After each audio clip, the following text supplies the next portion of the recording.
Umaalab ang kalsada matapos kumalat ang balitang ikinulong na umano si Justice Secretary Jesus Crispin Boying Remulla. Dahil dito, nag-uumapaw ang galit ng taumbayan at usap-usapan na muling posibleng sumiklab ang People Power 3 bilang tugon sa mga kapalpakan ng kasalukuyang administrasyon. Ayon sa mga nagprotesta, hindi na nila matanggap ang sunod-sunod na kontrobersya kinakaharap ng gobyerno.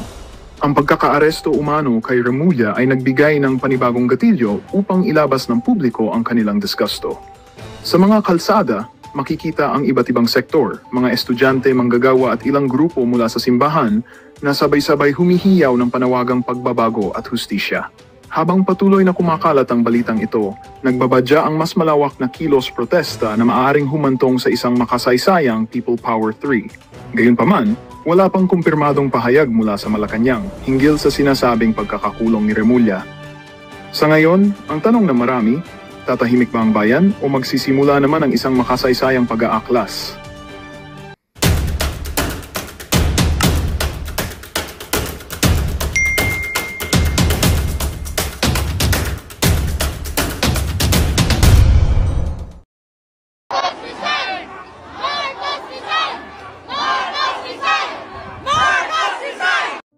Magandang araw sa inyo lahat dyan ng mga nakapanood pa lang nito, kakabukas lang ng inyong cellphone. So today is September 13, Sabado 2025. Ano bang meron sa araw na to? Siyempre magkakaroon ho ng People Power 3, no? So kumbaga parang big event ho ito. Kasi nga ang venue nito ay sa May Idsa Shrine. So ngayon, bali isa-shoutout ko, pinapanawagan or ako'y nananawagan sa mga kababayan ho natin dyan na nakatira sa Kamaynilaan, no? National Capital Region, sa Maya Central Luzon, lalo na sa mga taga Bulacan, mga taga Pampanga, Calabarzon, no? That's Cavite, Rizal, Batangas, Laguna, and Province of Quezon. So yung mga lugar ho ninyo na akin nabanggit ay malapit lang ho yan sa Quezon City, no? So magagather ho kayo ngayon sa may Idsa Shrine. Magkaroon ho ng malaking pagtitipon para sa tawag natin People's Protest against graft and corruption sa ating gobyernong Pilipinas ngayon, no? So sobrang garaparan pagkakarakot nila ngayon natin, kaya ngayon sa atin, kaya dapat ating aksyonan yan. Kami mga taga Davao, so far wala pa ho kaming hindi namin afford na pumunta agad ng Maynila, no? Kumbaga mahal ang ticket sa eroplano, kaya siguro dito lang kami sa Davao, no? Tingnan natin kung anong ganap din dito mamaya pag may araw na, kasi ako yung nagre-record ho nito ay alas 3 no, ng madaling araw. So baka mamaya gigising tayo na, lalabas tayo ng bahay at tingnan natin yung mga pangunahing kalsada, lansangan natin sa Davao City at nang magkaroon tayo ng update. Pero yun na nga, kung ikaw ay hindi taga Davao City, ibig ko sabihin pag ikaw ay taga Manila, Calabarzon, central part of Luzon, so kung talagang mahal mo ang iyong bayang Pilipinas, kung talagang ikay mayroong concern pag-aalala sa iyong mga future generations, sa iyong mga anak-anakan, kaapu-apuhan, then it's all about time na para gumawa ng magandang bagay, no? Gumawa ka, no? Makilahok ka na, mag-contribute ka, no? Dagdag mo yung iyong sarili bilang isang sa count, no? Para makita talaga ng ni Pangulong Marcos tsaka ni Martin Romualdez Saldico at kung sino-sino pa yung mga buhaya, no? Sa ating gobyerno ngayon, na ganyan kalakas ang mga Pilipino. Kumbaga matagal natin natitimpit, nagtitiis, pero parang sumusobra na, sukdulan na talaga, hindi na pwedeng paliban pa, no? Kailan pa ba tayo kikilos kapag talaga wala na, as in super negative? Sa totoo lang, logi na yung Pilipinas. Alam niyo ba na yung kita ng Pilipinas is magkano ba yun? Basta mayroon tayong 1 trillion deficit, parang 4 billion yata, trillion, no? Basta sabihin natin na kumikita ng 3 trillion ang Pilipinas, pero balak ni Marcos na uutang ng 6 trillion, parang gano'n, no? Sa po yan, hindi siya pinaka-accurate, pero ang pinaka-main point ho dito is, yan nga, yung parang nagtatrabaho ka, sahod mo sa isang araw is 1,000 pesos lang, pero ubutang ka ng 2,000, parang gano'n, no? Diba? So maganda ba yun? Siyempre hindi. Kasi kapag ibig sabihin yun talaga, deficit wala na, logi ng Pilipinas, negative na ho tayo. So kailan ba tayo kilos? Kailan tayo gagawa ng paraan kapag talaga hindi na natin kaya na, like lunod na lunod. Actually ngayon pa lang hanggang liig, lagpas ulo na yung yung ating pagkalunod, no? Dahil sa kakurakutan nitong ating administrasyon, ating gobyerno. So kailan pa tayo kilos? So ito na yung pagkakataon, no? Orasan natin to. Meron na mga organization, hindi siya organization, hindi siya organized, talagang meron lang talagang mamumuna.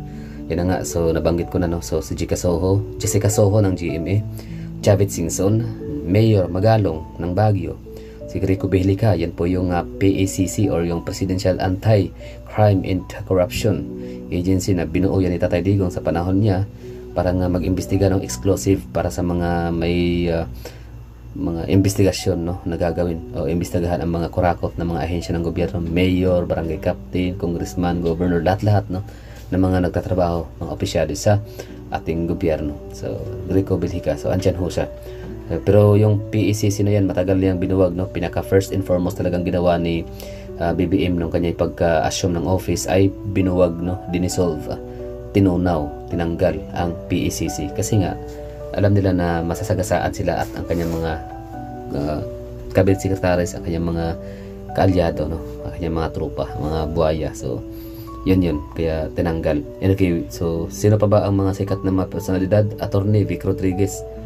Oh, kilala natin yan, no? Tumakbo yan under the banner of PDP Laban, if I'm not mistaken. Or parang ano na siya, ampon, no? Ampon ang tawag dyan. Basta adapted, ganun. Or guest. Okay, so sino pa? Catholic Church, of course. Maiso Group. Ayan, so ito, Duterte, makadidiis talaga to pag sinabi Maiso Group. So, riding community. So, itong riding community, it comes from different political colors.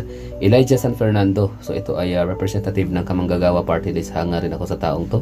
Kasi magaling din talaga siya, may boses. Yun nga lang may mga haka-haka. Pero haka-haka pa naman na siya daw ay makakaliwa, pulahan, gano'n, no? Parang NPA. Pero, sige lang, maganda. Ang mahalaga dyan, nagtatrabaho siya na maayos.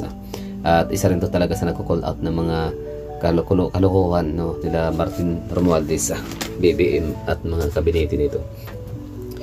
Okay, so University of the Philippines, ayan, UP. So alam naman mga taga-UP, most likely mga ano yan mga hypocrites and at the same time mga rebelde, mga ano yan, mga kilosang mga magbabasa, mga ganyan, mga katropa na Franz Castro, nagre-recruit ng mga kabataan ng brainwash para kalabanin ang gobyerno. So tama ba 'yon? Hindi, syempre hindi. Pero this time magsasama-sama no with kahit anong kulay. So 'yun, maraming mga yun ang mga kilalang grupo na makikita natin ngayon mamaya. Hindi ko na alam yung pinaka-eksaktong oras, basta kay September 13, Sabado 2025 sa may Isa Shrine ang pinaka main venue. Sana maglalakad kayo hanggang diretsong Malacanang. Puntahan niyo yung palasyo at doon yung sana dalawa no maghahati-hati. Maraming puntahan. Ang bahay ni Martin Romualdez at saka ni number 42 and number 41. Number 42 daw kay Martin Romualdez sa Forbes Park. Yan, basahin niyo yung post ni Congress Miao Kiko Barsaga. Yung Gen Z, yung batang 26 years old na congressman pero talagang napakatapang niya at kinaulak niya talaga no. Hindi walang kaabog-abog na pinagmi-mention talaga ang sila BBM, sila Romualdez, Saldico at iba pa. So nasa number 42. Number 42 ang bahay ni Martin Romualdez sa Forbes Park sa may Makati City. Tapos number 41 naman kay BBM. Di ako sure basta magkatabi lang. Pakipunta na lang doon for verification sa post ni Congressman Kiko Barsaga para sa pinaka-exact na information.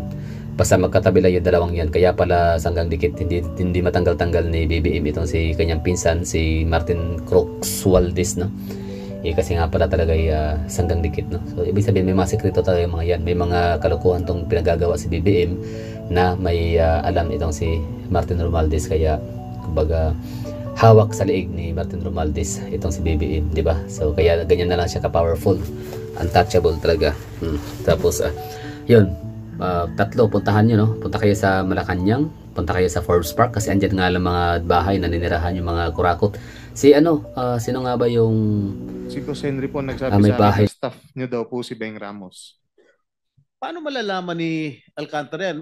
Mr. Alcantara, can you confirm his statement? Respectful din na, Your Honor. Hindi ko nga po kilala itong pangalan to, Mina. At yung Beng Ramos po, alam ko po, nung nagtatanong nga po ako, sila po magkakilala niya, taga Santa Maria po yan eh. Hindi ko naman po personally kilala po yan eh. Every time na lang po, sa akin lagi yung turo niya. Magkababayan kayo ni Beng Ramos? Ngayon ko lang din po nalaman, Your Honor. Alright. Meron ka pa sinabi, this was the, sa house this was the time na meron pang project na binigay si Boss Henry Alcantara kay Miss Beng Ramos through Miss Mina of WJ Construction. So, Yun po yung ginamit na license or contractor at nandyan po yung pag-uusap kung kailan pa po magdi-deliver ng obligasyon dahil kailangan po ni Boss Henry. Okay? Oh. Ano ibig sabihin niya? Ito po yung binigay nga po na project ni boss kay ma'am na contractor, kay Ma'am Mina, slash Ma'am Beng Ramos. I thought, kilala mo ba Mr. Alcantara si Mina? We never met po. Ngayon ko lang po siya nakita. And I swear that, alam po ni Ma'am Minang, hindi po kami Miss Mina, nagkikita. kilala mo si Engineer? Hindi po, Your Honor. Anyway. Kahit po si Sir Bryce Teka, sa phone. Yeah, phone sino ko lang nagpakilala sa iyo kay Bryce? Binigay lang po sa akin ni Beng Ramos yung number niya. So over the phone lang po kami nag-usap. Okay, so kinontak mo na siya on the Opo. basis of the... Yeah. Opo. Thank you. Okay, just to pursue further, no? Miss Mina, ni minsan, hindi ka nagpunta sa tanggapan ko, sa opisina ko. Tama po. Hindi po. Never tayo nag-usap at ngayon lang tayo nagkakilala. Tama po ba? Ngayon lang po.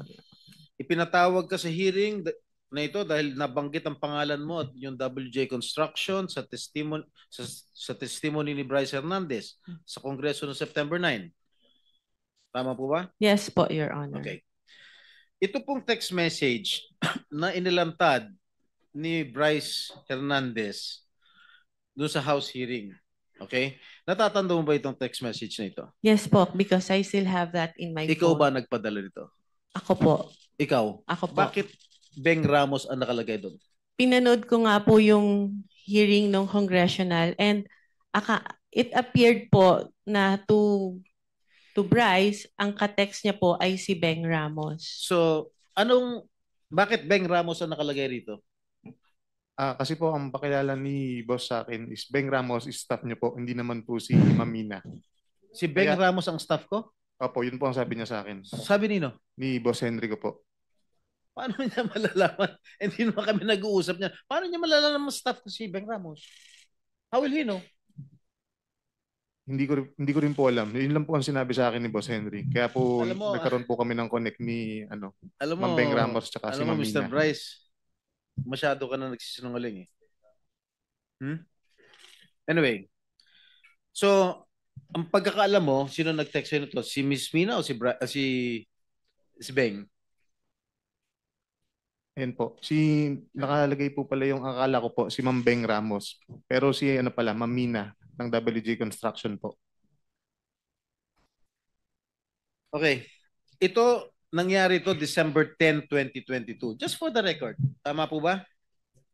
Opo, Your Honor. Sabado itong, Sabado to, December 10, 2022. Kaupo lang namin mga bagong senador nun. Okay? Senator So- Jinggoy, Yes. with the, Yes, please. Mr. Chair, Go ahead, please. interjection lang, Mr. Senator Jinggoy, kung baka pwedeng to give clarity, saan yung Beng Ramos na yan? Paupuin natin dito. Mr. Chair. Yes. I have conferred already, if I may, I have conferred with the chairman of the Senate Blue Ribbon due to humanitarian reasons because she is suffering from stage 4 cancer. So, kawawa naman. We decided against inviting her because she's undergoing chemotherapy. Well noted, Mr. Chair. Thank you. Sorry, I don't know about that information. Thank you. But sana, para maklaro ito. But thank you, Mr. Chair. Okay. Yeah. Okay, sa message mo nung December 11, which Excuse Fell me, on a Senator Sunday. Jinggoy. yes. Nagpaalam po sa chairman, si DPWH Secretary Vince Dizon at saka si AMLC Executive Director Matthew David kasi may mga importante silang lakad. Kaya sinabi ko kanina, before 12, papakawalan na natin sila. So, kung may tatanong po kayo, meron pa tayong 12 minutes. Tanungin nyo sila para pag alis nila, wala na tayong kailangan ipursong tanong para sa kanila. With the indulgence po of Senator Jinggoy, Mr. Chair, I have few questions para po kala Secretary Vince Dizon at saka sa AMLAC po. With the permission of the body, mag-interject, especially Senator Jinggoy, kasi paalis na yung dalawa. Okay, alright. Thank you. Mr. Chair, Secretary Dizon, ito po bang EGB Builders ay nilagay na po ninyo sa ika nga kinasuhan po ninyo because they're one of the 15 that was mentioned by the Office of the President? Hindi pa po, Mr. Chairman. Bakit hindi po, Mr. Chair? Wala pa po kaming nakikitang proyekto at ebidensya na nag-lead dito sa kumpanyang to. In fact, ngayon ko lang ho na narinig ito, itong EGB Builders. But we will look into it po, Mr. Chairman. Pero sa ngayon po, wala pa po. Kasama po siya doon sa top 15, Mr. Chair, itong EGB Construction. Kaya ako po nabanggit lang, Mr. Chair, dapat silipin din because we have information and we have the evidence linking EGB dito po sa Wawaw. Kasi ito pong Wawaw Builders na ito po ay kumpanya rin po ni Engineer Bagaw. Pinapahiram niya po yung lisensya ng Wawaw sa mga tiga DPWH po sa First District ng Bulacan. So might as well include them in your investigation, including Wawaw na rin po, na kung po pwede po maimbestigahan ito at makasuhan and then mapasama po sa AMLAC. Nandito po si Engineer Bagaw. Pwede niyo Engineer tanungin.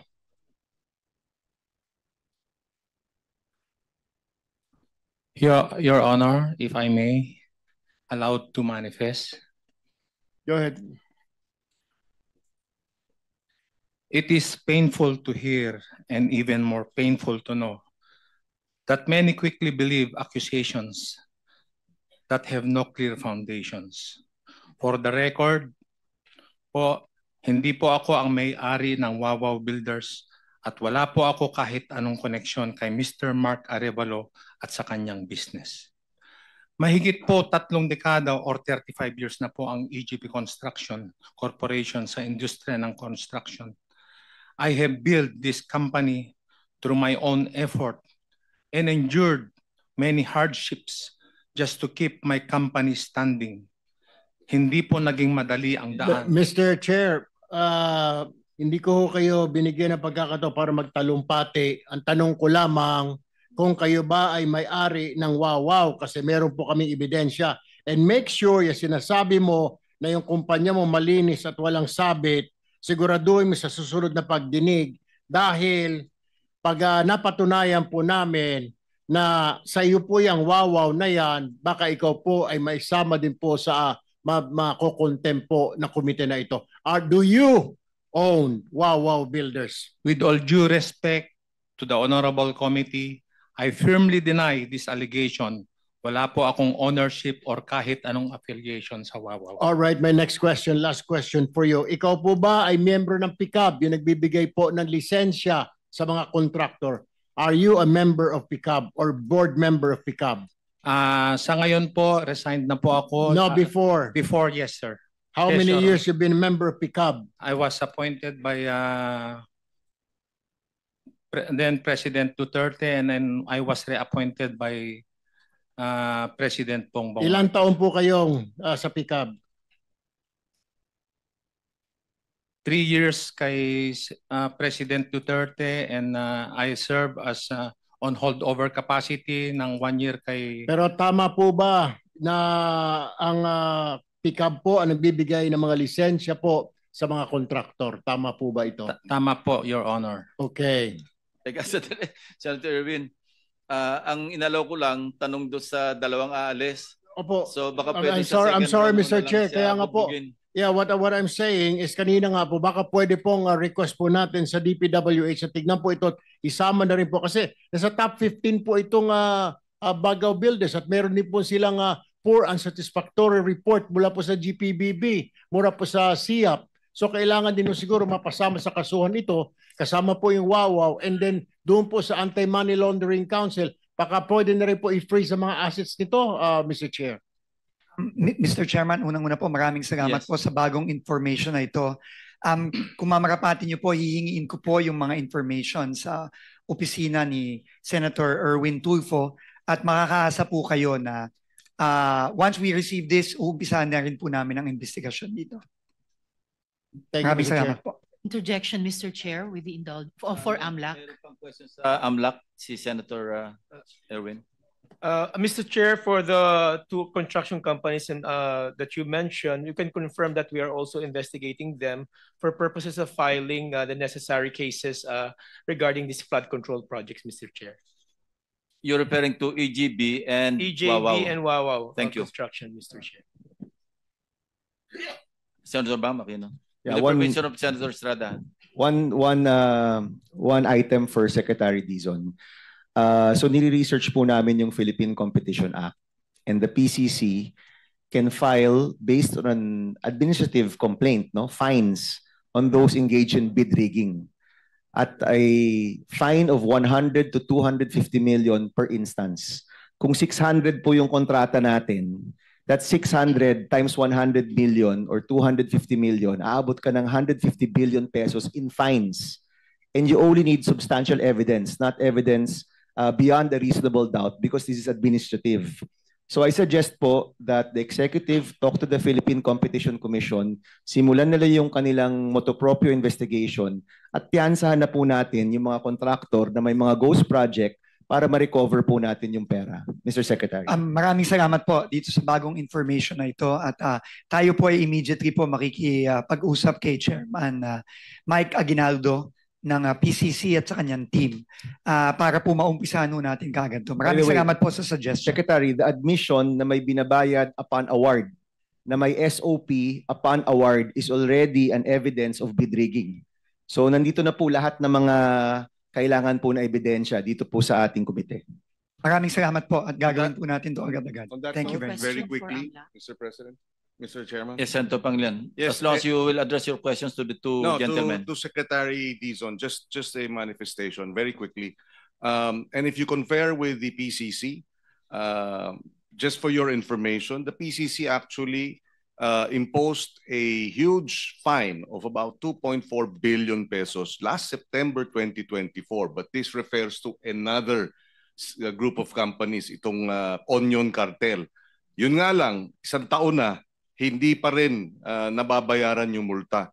So, for the record, Secretary Dizon, pagka you go that route, wag namang umabot ng isang taon bago wala pang namumulta. For the records. Opo, maraming salamat po. Pipilitin po natin at action po tayo agad dito. One question Maraming for salamat AMLAC, po. Mr. Chair, with the Senator indulgence Taveras, of Senator recognized. Estrada. Salamat po, Mr. Chair. Kay Sir Attorney David, sir. Well, nagpapasalamat po ako sa mabilis yung action dun sa request ng bagong DPWH Secretary na i-freeze yung accounts ng mga involved dito.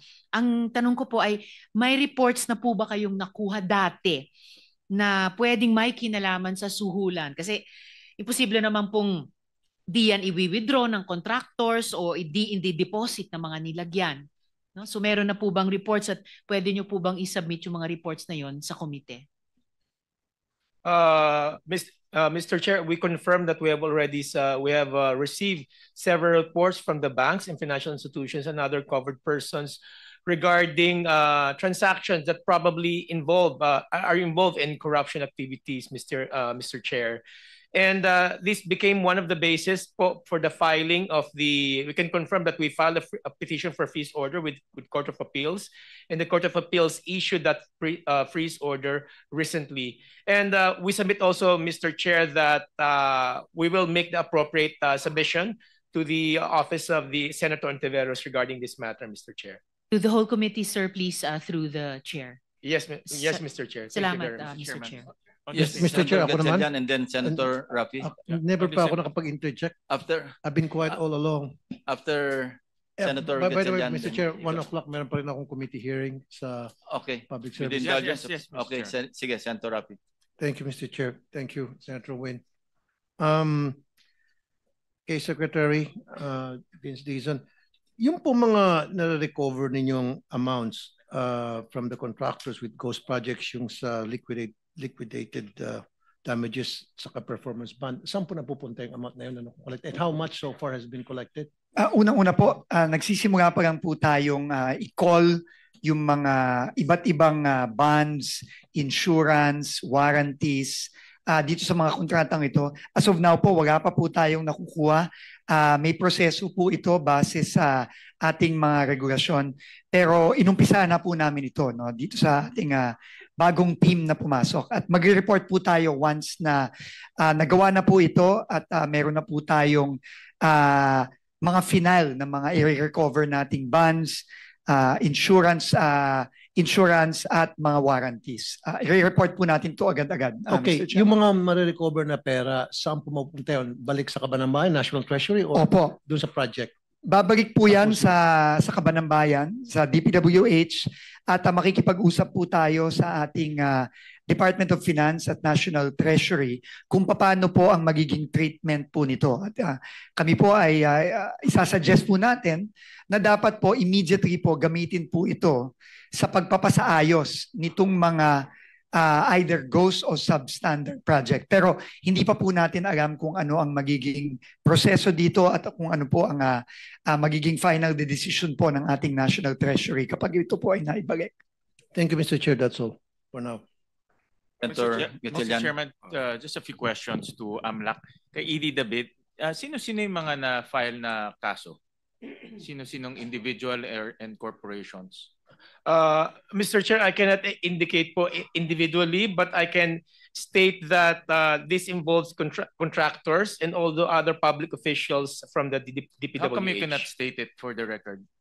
Mr. Chair, this is still pending with the Court of Appeals, and under the rules on civil forfeiture po and freeze orders, we cannot disclose in detail po the contents of the freeze order. But can you specify the amounts of those individuals?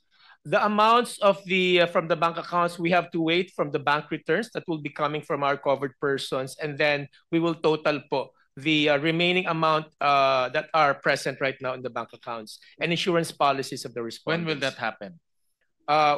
Right now there are a few banks who already submitted the returns, but we will have to complete the update po from the bank. Next week, can we get that data next week?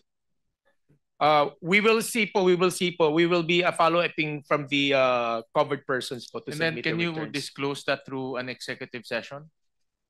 Yes, Mr. Chair, we will request for an executive So, session. Mr. Chair, I propose that, and we've done this with Senator Risa during the Alice Guo investigation, that once the data comes in and na-compile na lahat, we would request for an executive session so that we will know precisely the transactions of those individuals involved in this corrupt scheme. Thank you, Noted, Mr. Chair. Senator Sherwin. So, Madam any more Chairman, questions? Chairman, pahabol na lang isa kay Secretary bago siya. Go ahead, please. Secretary, kabisado niyo po ba itong Department Order 132? Pasensya na po, no? Hindi po. No? Ito po kasi yung amendments to department orders relative to the creation and operation of the quality assurance units. Ito po yung, kumbaga, quality control monitoring. po. Opo. Babasahin ko po yung isang relevant paragraph lang kasi importante lang. Ito pong quality assurance units, central office, shall be reporting directly to the QAU Steering Committee, QAUSC, composed of the Undersecretary and Assistant Secretary responsible for the overall supervision and control of the BQS as Chairman and Vice Chairman respectively. The BQS shall be in charge of the overall coordination and management of the QAU operations. Ito na po. The QAUSC shall ensure the proper implementation of the guidelines for the imposition of administrative sanctions to erring engineers involved in the defective implementation of DPWH projects. Siguro po dito kayo magumpisa dahil po ang pinag-uusapan natin, yung bulok na sistema, hindi ginaganap po yung quality control na talagang dapat sanang sundin. Sana wala po tayong iniimbestigang mga proyektong puro kabalbalan ngayong umaga. Salamat po, Mr. Chair. Thank you. We agree po. Yes, please. We agree po with the observations po of the good senator po. At yan po talaga isa sa mga kailangan nating gawin is yung pagsisigurado na yung monitoring at quality assurance ng mga proyekto na klarong-klaro dito sa mga nakita nating mga project na ito ay hindi ginawa ng tama. So kailangan po talaga ma-implement po ng tama yung monitoring at quality assurance. So kung wala na po tayong tanong sa dalawang gentlemen, pwede na po silang ma-excuse. And Senator, mamaya na yung 3 minutes mo. Pwede ba si Senator Rafi? Kasi may hearing siya na 1 o'clock. 3 minutes lang na natitira sa akin. Yeah, after lunch break na lang yung ituloy mo yung para makasingit na si Senator Rafi. Thank you, You have Mr. your 5 Chair. minutes. Yeah. Wala pa siguro 5 minutes to Mr. Chair. bibilisan ko lang. In the meantime, Secretary Vince Dizon and ED David, maraming salamat po sa inyong dalawa. Maraming salamat po at pag kami po ay naimbita na ulit, babalik po kami. Maraming salamat po. Maraming salamat po, Mr. Chair. Senator Rafi. Mr. Chair, itong mga nakaraang linggo lumabas sa mga nakakabahala ng mga kwento sa likod ng mga flood projects ng gobyerno. Ang Magandang balita ang hatid namin sa inyo ngayong araw. Sa pagtatapos ng aming balitaan, nagbigay kami ng mga mahalagang impormasyon. Maraming salamat sa pagtutok at pagsuporta sa aming programa. Huwag kalimutang manatili sa mga susunod na araw para sa mga bagong balita at mga kwento na dapat nating abangan. Mula sa Boses ng Masa, magandang araw, Pilipinas!